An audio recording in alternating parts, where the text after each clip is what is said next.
toddobaadka iyo dhextaalka wararka waa Oktoobar 13 2024 waxaan idinku hayaa war ka soo yeedhay gudoomiyaha aqalka sare ee baarlamaanka Soomaaliya waxaana idin soo gaarsiin doona aniga oo libaax barqiya ah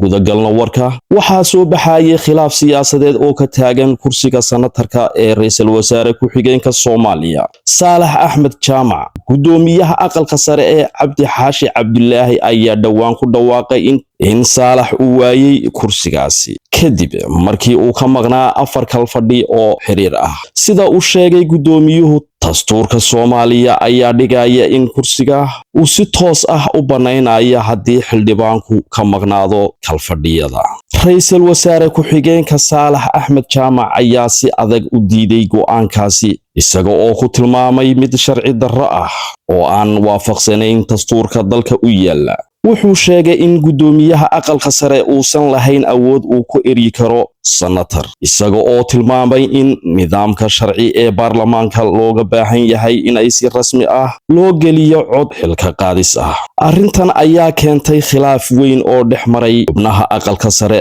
qaarkood ayaa taageeray halka kuwa kalena ay ku diideen go'aanka gudoomiyaha iyaga oo ku doodaya in maqnaashaha ra'iisul wasaare ku xigeenku ay sabab u tahay waajibaadkiisa qaran ee uu ka hayo xukuumadda khilaafkan ayaa dib u dhigay dhaarinta Ibraahim Saleebaan Iidle oo loo soo jeediyay inuu noqdo beddelka Saalax Axmed Jaamac taasoo sii murginaysa xaaladda haddaba qalalaasahan siyaasadeed ee ka dhex dilaacay waxa uu saameyn ku yeelan karaa hanaanka shaqo ee aqalka sare iyo weliba xasiloonida guud ee dowladda Soomaaliya daawadayaasha aan saaxiibka ku nahay YouTube TikTok iyo Facebook waad salaamantihiin mar kale waa aniga oo libaax barqiya ah la socda wararkeenan wararka xiga oo aan soo dayn doono